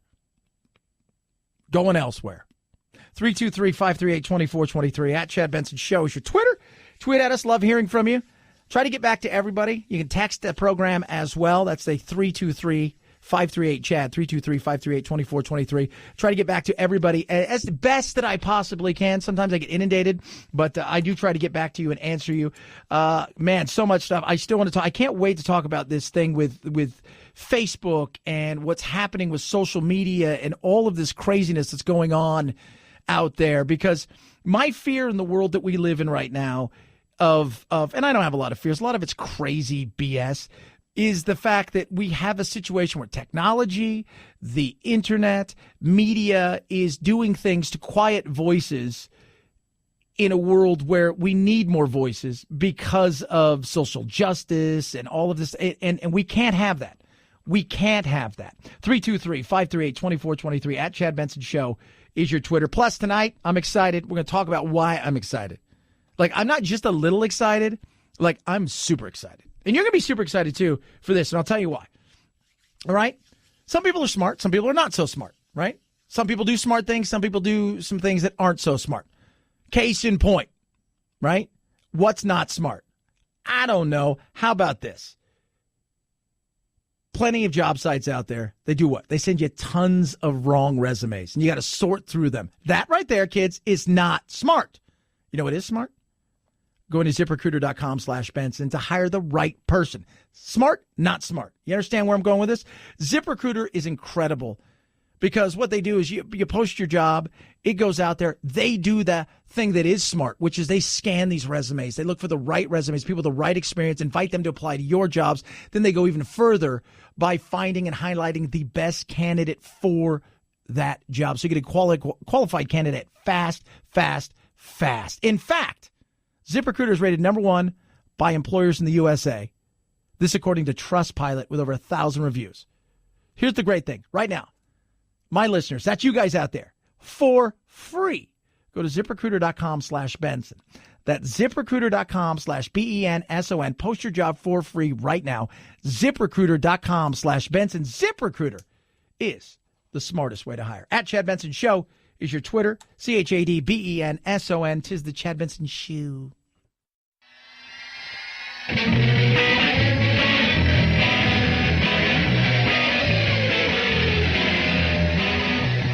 While pointless pundits ponder what was, Chad wisely wonders, what's next?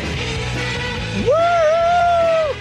So, I saw this article today. So there's two, just like, if you could be outraged and stuff, this is the insanity of things that are just, they're out there, and I don't think we understand it because it's so subtle at times, and we don't really pay attention to it, but it's stuff that we need to pay attention to because the control of information is so important.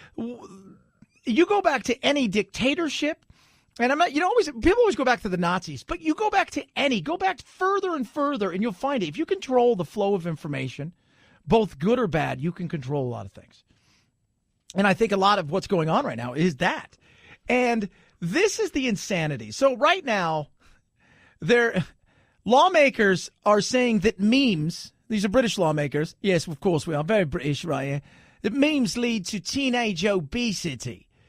So in mid-September, I don't know if you guys saw this, there was a new copyright law that some have dubbed a meme ban because there was an advertising watchdog that ruled the popular distracted boyfriend meme was sexist, right? So now academics have told the British lawmakers, and they're looking into this, that essentially memes carry dangerous health-related messages that make the light of unhealthy eating habits. Researchers from London Boroughs University wrote in a letter sent to the Parliament. A substantial number of individuals on Twitter share health-related internet memes with both positive and negative messages. A picture of an overweight child with the caption, "Free food, count me in," was sent along with the letter as an example of a meme that researchers found dangerous.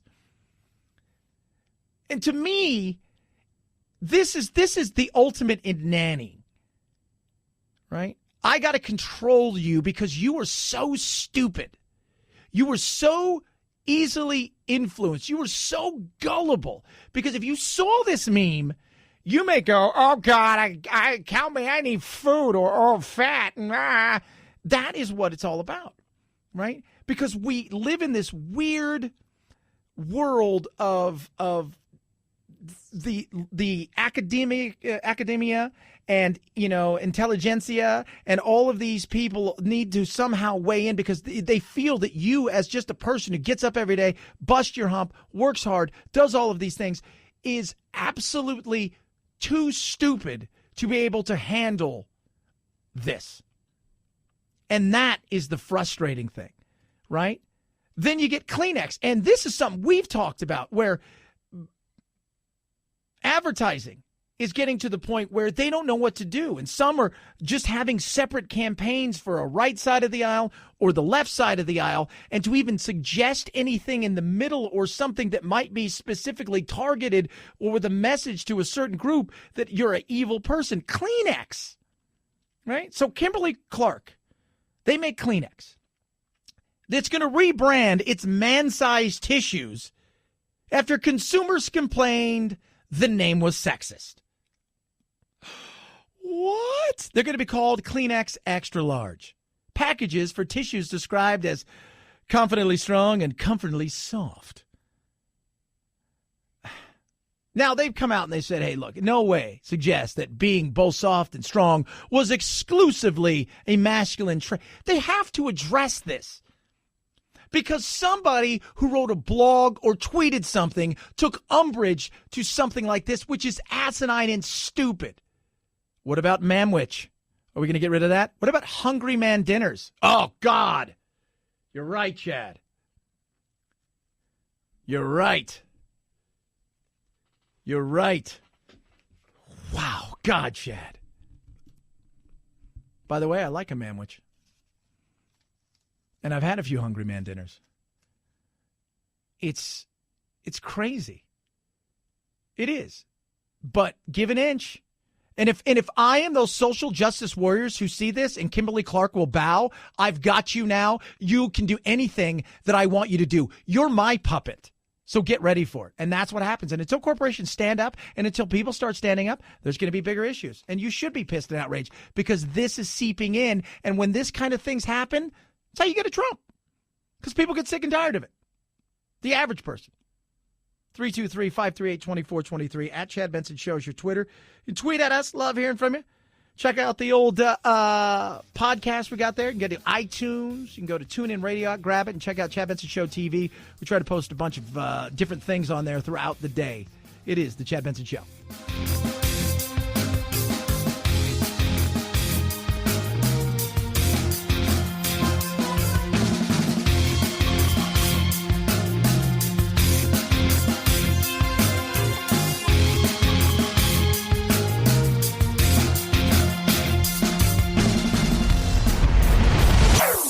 Chad Benson Show.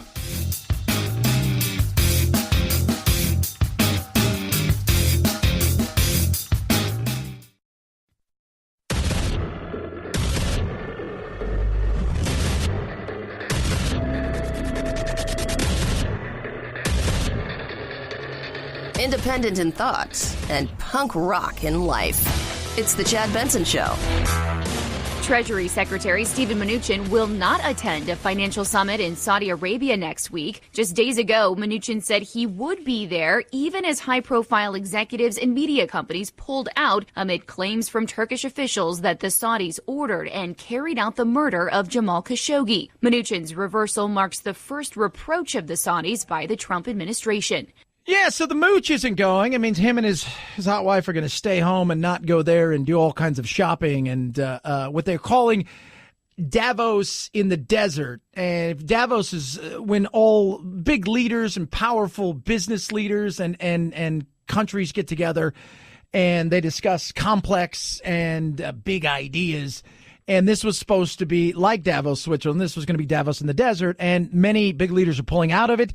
And now Mnuchin said, you know what, we're not going to go. And it is it's a mystery that is not going to be solved because there are so many weird things in this that we're just not going to know what took place. We're not, no matter how much we want. And we want to know. That's one of the big things. We want to know. We want to know. We need to know. We want to know. We want it to be like an episode of Law and Order or House where he figures out what's wrong with the little kid or the girl or the mom or who is the murderer, and we can put it all in a bow and it's 60 minutes and woo, we move on with our lives. It's not going to happen. and the pressure is on the Saudis to get this thing sorted out. Mike Pompeo told me they were going to conduct a thorough, complete, transparent investigation. They made a commitment to hold anyone connected to any wrongdoing that may be found accountable for that, whether they are a senior officer or official. They promised accountability. Including a member of the royal family? They made no exceptions to who they would hold accountable. Yeah, and they said they need a little bit more time. They need a little bit more time. They need a little bit more time. Are they going to get more time? Of course. I told President Trump this morning that we ought to give them a few more days to complete that so that we, too, have a complete understanding of the facts surrounding that, at which point we can make decisions about how or if the United States should respond. Yeah. Now, what could it be?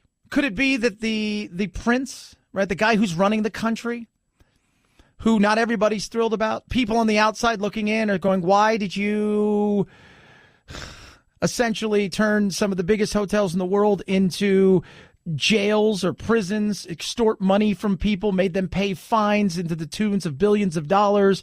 Why did you do these kind of things? How cruel are you in the back end and stuff?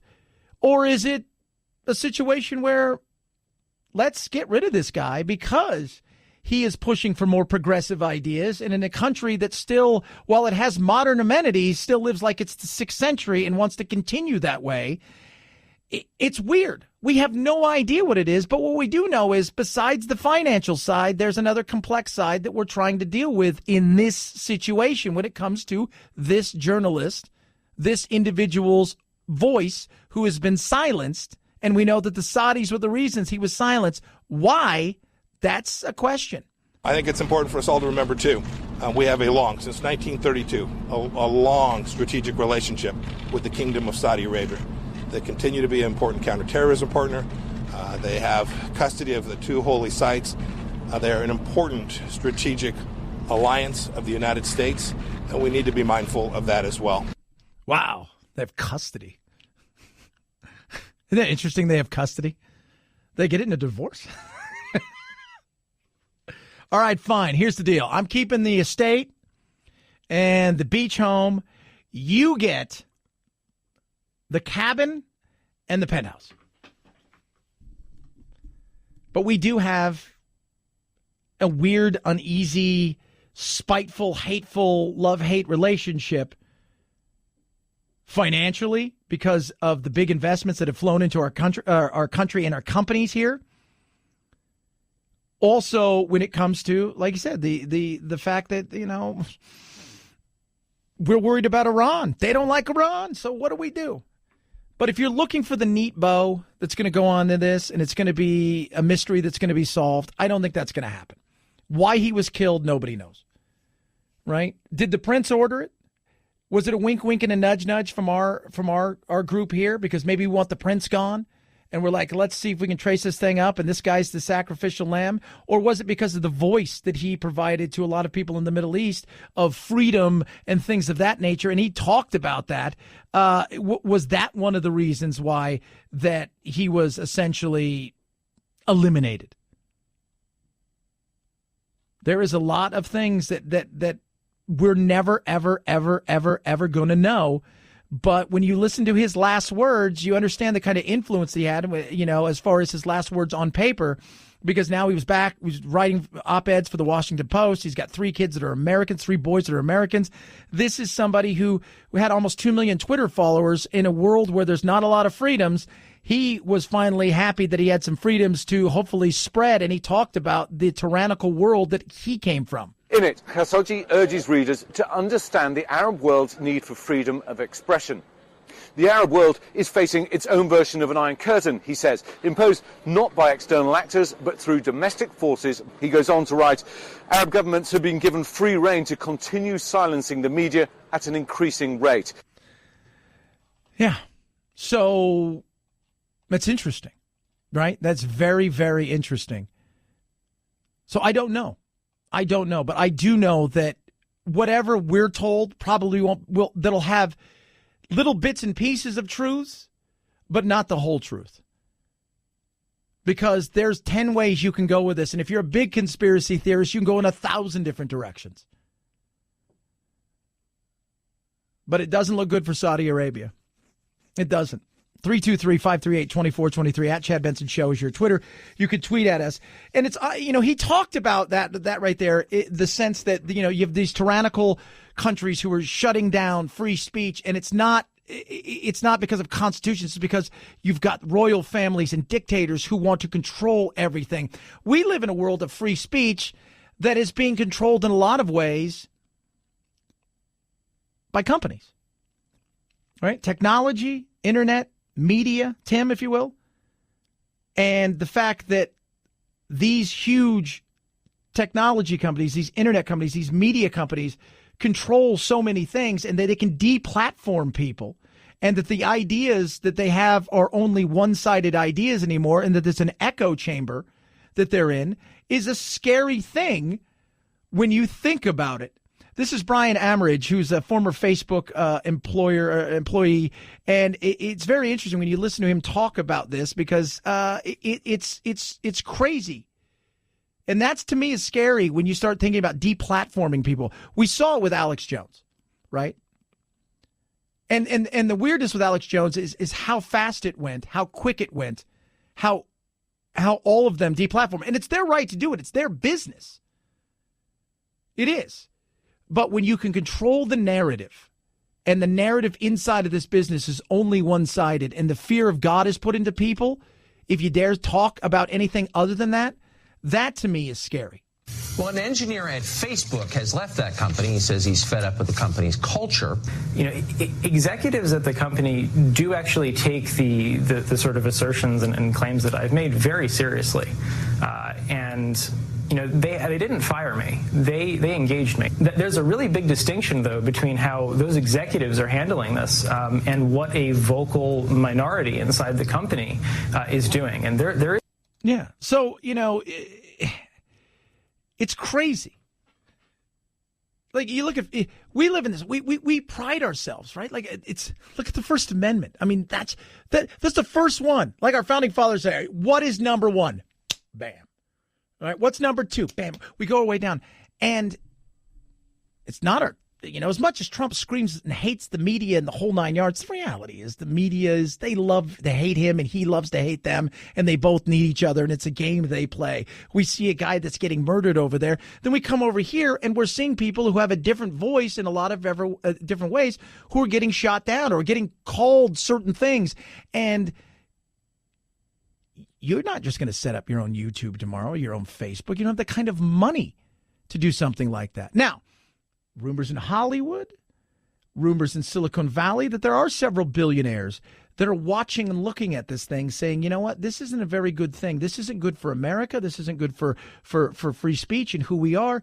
And that maybe, just maybe, it's time to look at some sort of competitors that can allow people to enjoy themselves, whether they, want to talk about the things they want to talk about or just do mundane things, but not to censor. And I think that's a good thing. There is a vocal minority inside Facebook that is belligerent beyond belief in a quest, I think, to implement social justice policies, across our mission, basically. Yeah. And that is crazy. And when you can look at the way, think about this, they can silence you or me or anybody else without actually even deplatforming you. They can make it so they can bury anything that you put out there, so you can't be found. You think you're posting and you're like, why aren't I getting any likes or hits? Or why aren't I? Why aren't I getting this? Why aren't I getting that? Why is it that I post something or like something and I'm getting in trouble? And if you read Phil, have you read the new standards for Twitter? No, I have not. Here's the thing. You may not post something or say something on Twitter that is wrong, but they can examine all of the stuff that you're doing, including your outside work, and they could deem you to be bad and take you off Twitter, having nothing to do with Twitter.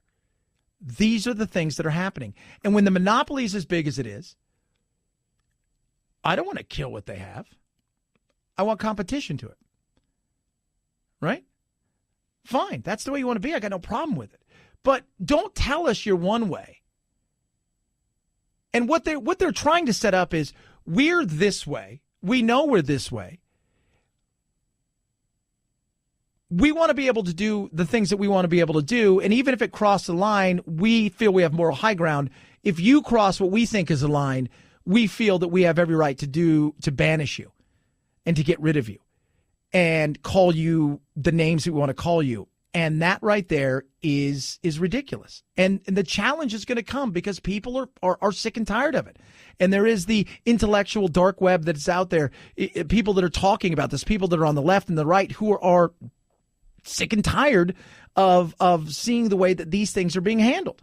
Just looking at the way the hate speech policy is implemented, like on the platform, you can't even have conversations about that policy inside the company without having your character attacked. And I've experienced this personally, without being called a sexist or a racist or a transphobe or an Islamophobe. Like you can't have conversations about those kinds of, anything that's a tenet of the social justice ideology, effectively, without being attacked personally. And that's the sad thing. And that's where they're going to go, I think, in the future, because they know everything about you, right? They've got all of your information from Google to all of these things, and they'll figure out a way. If they can't get you through the hate speech or this, that, and the other, but they want to deplatform you, maybe they'll come after you personally. And you're seeing it more and more and more and more. And I think it's going to come back eventually and bite them in the ass, but I do believe it's going to get worse before it gets better. 323-538-2423 at Chad Benson Show is your Twitter. Tweet at us. Love to hear from you. My pillow. So last night, 6 hours of sleep. 6 hours and 7 minutes, according to my watch, of sleep. My pillow. Man, I was out like a light. I was out like a light. I don't even know how the TV turned off. I was just boom. Woke up this morning, felt great, felt refreshed. It is so amazing. I don't toss, I don't turn. It is incredible. And it's the pillow. But, boom, out I go. And I'm out. And I feel great. And that's the thing that sleep does for you. Study after study show that. So what are you doing? How are you going to make a small change in your life to get better sleep, become more productive? My pillow. That's what you're going to do. Right now, buy one, get one free. 100% machine washable and dryable cotton. That's what it's made with. That's unlike any of those other pillows out there. By the way, 10-year warranty, made right here in the U.S. of A. You buy one, you get one free. That's the great thing of what they're doing, working with us right now. Call 800-983-4975 or go to mypillow.com. When you do, use that promo code Benson, BENSON. You're going to get a better night's rest. It's the world's most comfortable pillow. Remember to use my promo code Benson. mypillow.com, promo code Benson, or call them 983-4975, 800-983-4975. At Chad Benson Show is your Twitter. CHADBENSON. I'm going to see a movie tonight that I'm super excited about, and I got a useless fact about the original. It's the Chad Benson Show.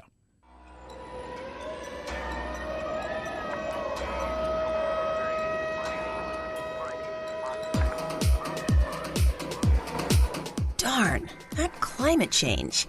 Batten down the hatches.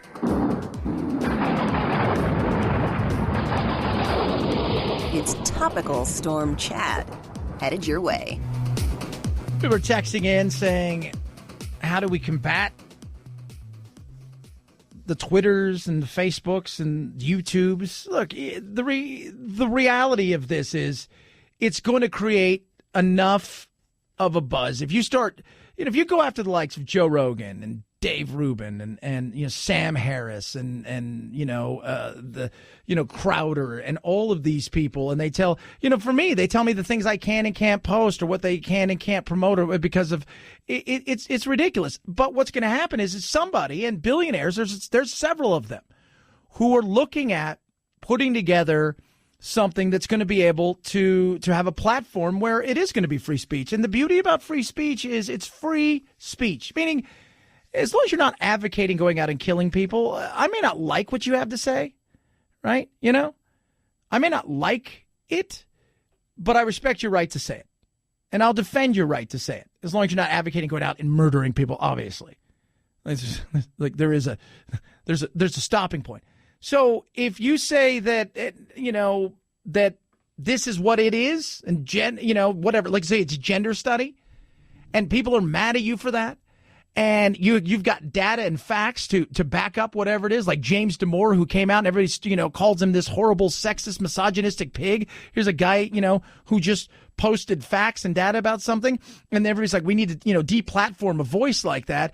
And no, it's not what you need to do. But that's the fear. And it's going to, the great thing about the free market is it's going to open up a space for somebody to come in and fill that space and say, look, let them do their thing. Let's do ours. And we'll invite everybody, right, left, gay, straight, all of those things. They're just going to have an echo chamber, and they potentially are going to have a shell of themselves. And then it'll cause them to rethink or to lose money. And that's where you hit people like that. So tonight, I am going. Oh, I'm going big time. So I went and saw Halloween the other night, the original. It's one of my favorite, if not my favorite, horror movie. And starting tomorrow, we're going to count down the 10 greatest horror movies of all time. I went and saw it. I loved it. I can't wait for tonight. How much money will Halloween, this one, some people, I've seen estimates from $60 to $100 million this weekend. But here's some fascinating, goofy facts that will live in your head. There was no call for a specific type of mask, so they sent a guy with a couple bucks to get a mask. The first one they looked at, right, was Weary Willie, which was a clown.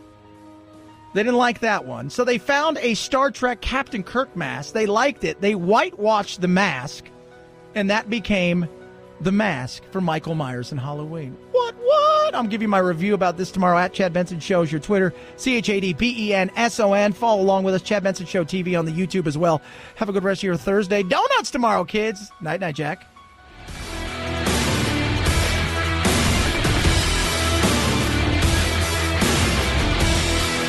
This is the Chad Benson Show.